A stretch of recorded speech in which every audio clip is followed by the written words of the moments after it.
Present. And Mayor Lozano.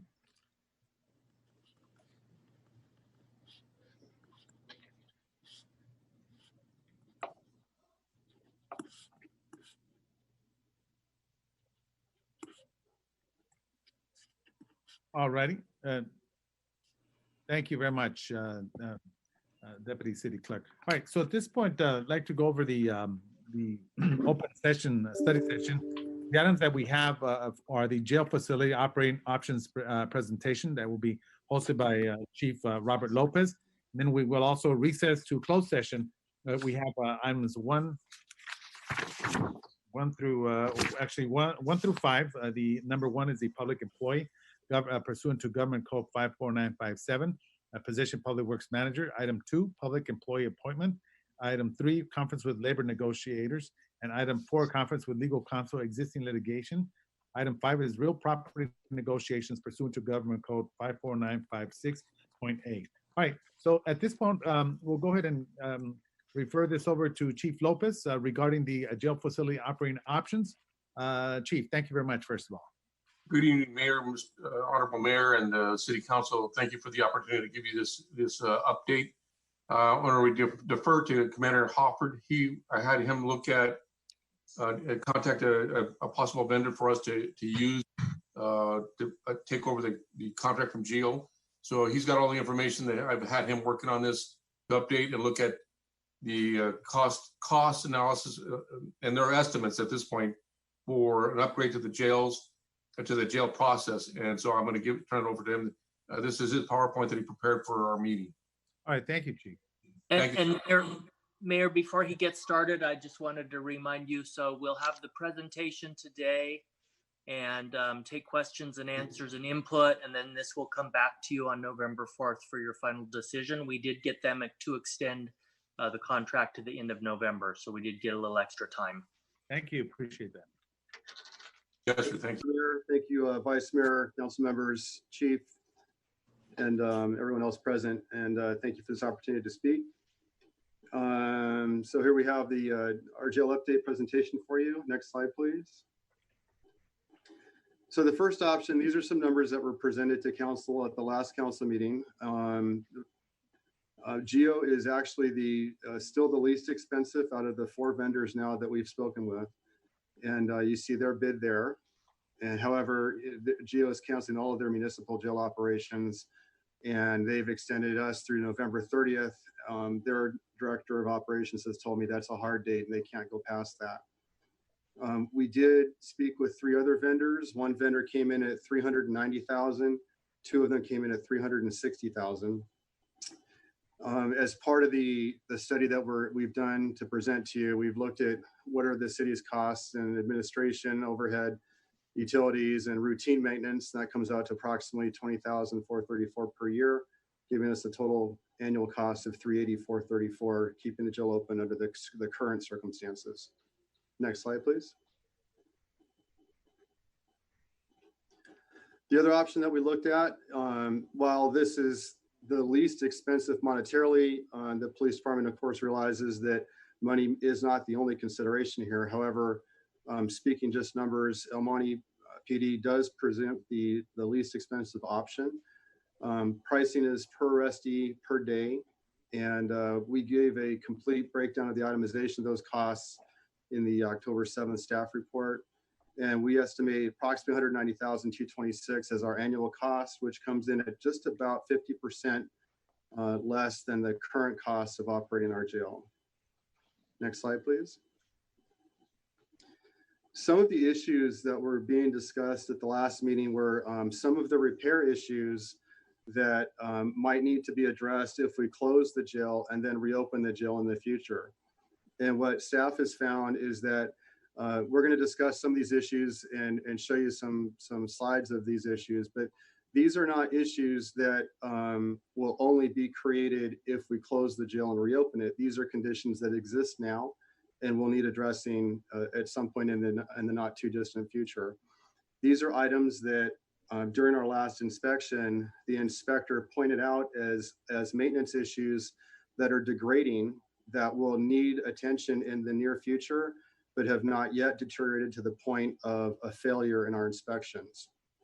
The first item that we have for you here is the jail has a total of 5 cells. There's 4 holding cells and 1 detox cell. And each of these represent the 4 holding cells. Each of them have latrines inside. And as you can see, there's no privacy to the latrine from any jail employees walking through the hallway. And the issue is that we have exclusively male inmates, but we also have female jailers.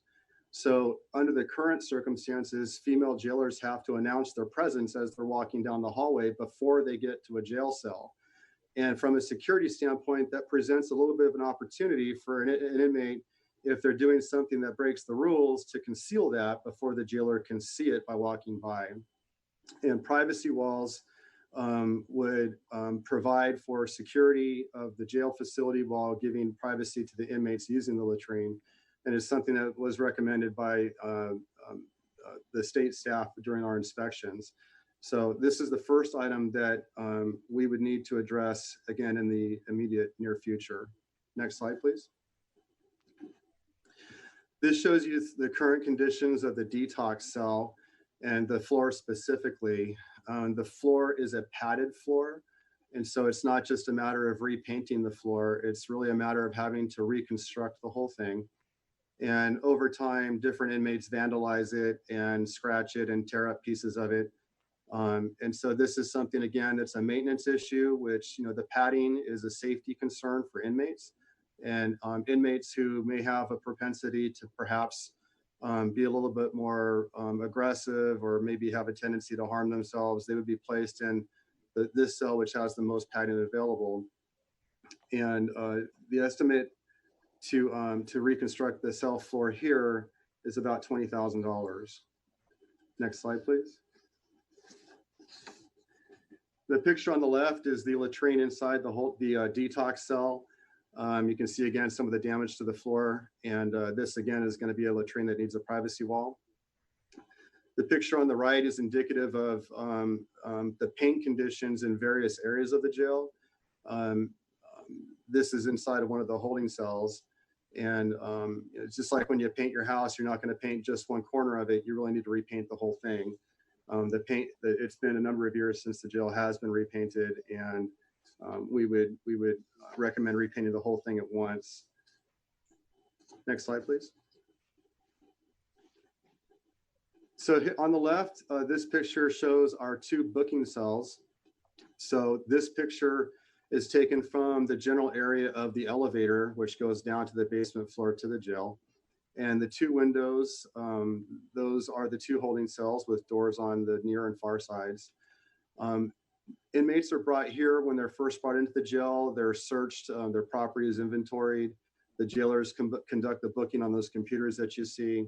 So this is a temporary holding facility where inmates are processed. And some inmates will be released on a citation. Some will be transferred to another jail facility, and some will be held in our holding cells. The issue that we have here is that the picture on the right depicts one of the cameras covering holding or booking cell number 1 on the left, and it's broken. It was damaged by an inmate. And this was damaged not too long ago once discussion of the jail's continuing viability was being discussed. So we've held off on making the repairs until council determines what the future of the jail is. We do need 2 booking cells. We have to be able to separate people by gender or perhaps by gang affiliation. So for the jail to continue operating, we will need to repair this camera as well. This camera is an analog camera. It's in the neighborhood of 20 years old. So to replace this camera with a modern digital camera will require a new cable pull from the dispatch server room as well. The cost for this is about $5,000. Next slide, please. So in addition to the $380,000 of operational costs that we estimate for this fiscal year, this is the price breakdown of these non-routine maintenance costs that we've just discussed, and issues that are going to need to be addressed fairly soon before they become violations with the state inspecting agencies. We consider the highest priority to be the camera. that's going to allow us to keep the jail in its most efficient status, booking inmates that are going to be going to any of the different locations that we talked about, either housed here, housed at another facility, or released on a citation. We consider the privacy walls the second highest priority, paint the third, and the floor as the fourth priority. A total, we estimate about $45,000 in repair costs to bring the jail up to clean and modern conditions under which we won't be concerned about future jail inspections. Next slide, please. And that's the end of the presentation. We'll entertain any questions if there are any. Thank you. All right. Yes. First of all, Commander, thank you very much. And Chief, I do have some questions about this. Yes, sir. Now, my first question is, the Commander mentioned, Commander Hofford mentioned that it passed state inspection. Is that correct? Is that what I heard? Yes, Yes, sir. that is correct. Right.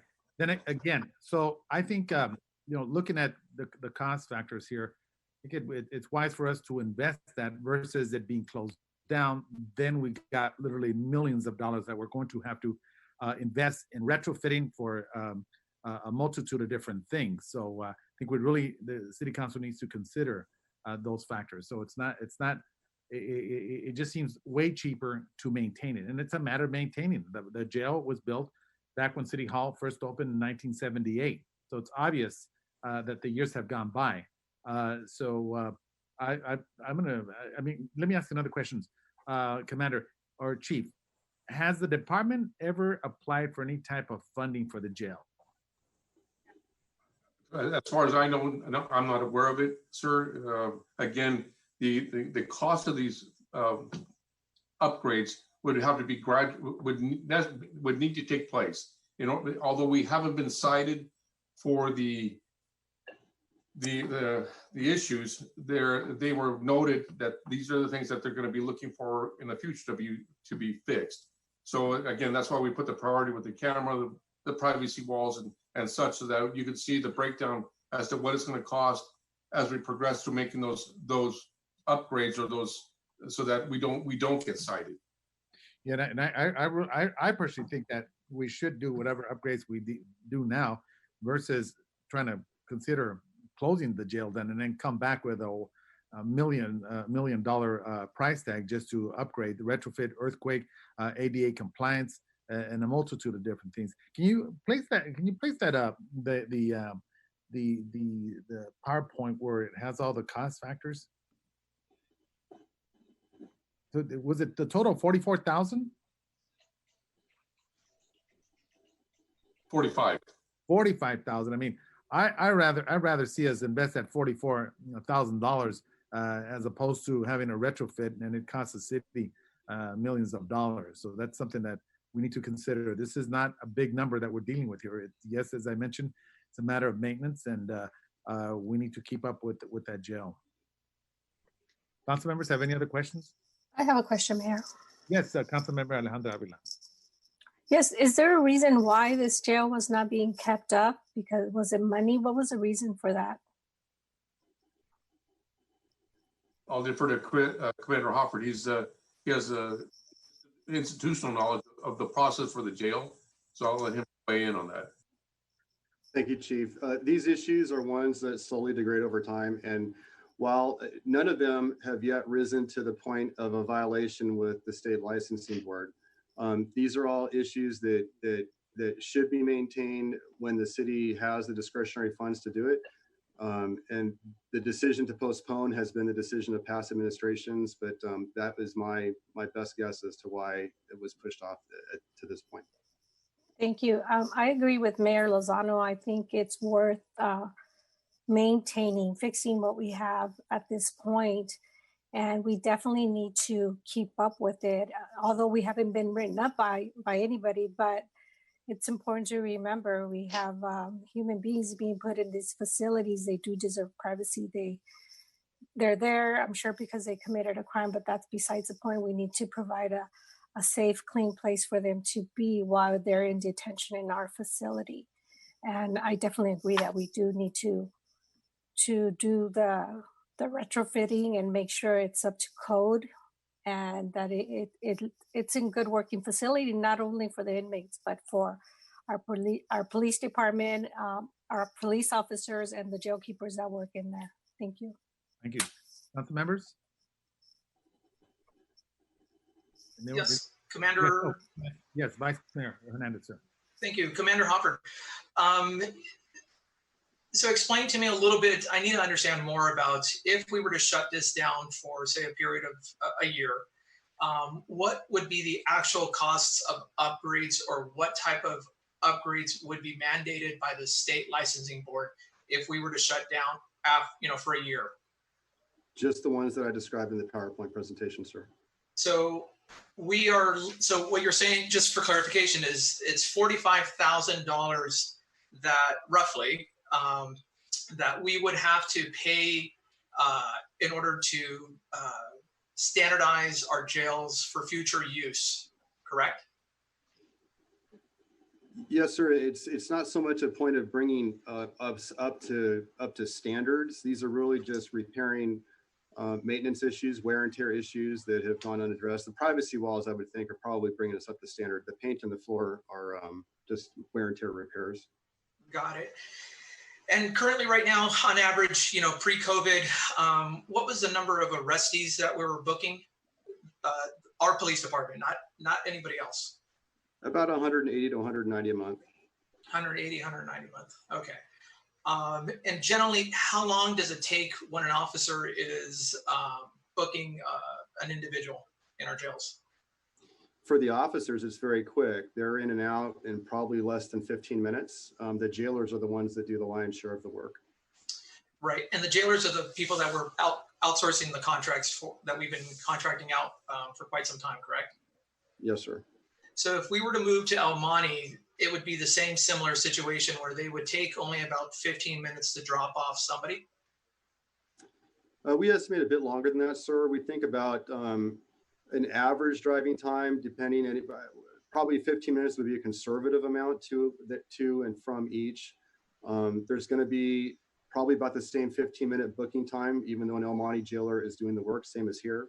We do estimate an additional driving trip where officers will have to drive to the Baldwin Park Station to log any evidence that they might have, something that they're able to do on the same trip now. Right.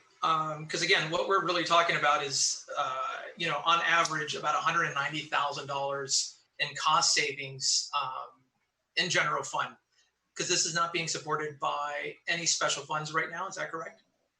Correct. Perfect. Thank you. Thank you. Yeah, Commander Hofford, I'm still your question. I for some odd reason, I think we need to look at it. So you're saying that you mentioned some of the items that we need to repair. So I'm kind of mixed up. I guess I question. I think that if we close it now, we're going to have to retrofit that facility. Are you certain of the statement that you just shared with us? That the state would only require those particular areas that you just talked about? This is what the jail supervisor informs me, sir, and he's the one that dealt directly with the state inspectors. Okay, so no, you know what? Let's bring that. I find that hard to. I really find that hard to believe that that's all they would, as opposed to coming back saying you're not ADA compliant. Yeah, you earthquake retrofit. You know what? I don't want to take a chance. For one, as I stated before, I'm adamantly opposed to closing down this jail. So I think I want more information about that. How does our police officers and our chief, how do they feel about closing this facility and taking it elsewhere, like El Monte per se? What is the feeling? Well, obviously, ma'am, it's responsible to have our own officers booking at their own jail. And again, your driving time, having officers respond to El Monte, booking in, there might be you never know if there's a wait for the officers to do their process, and then they come back, and then they're also booking their evidence here and then doing the reports.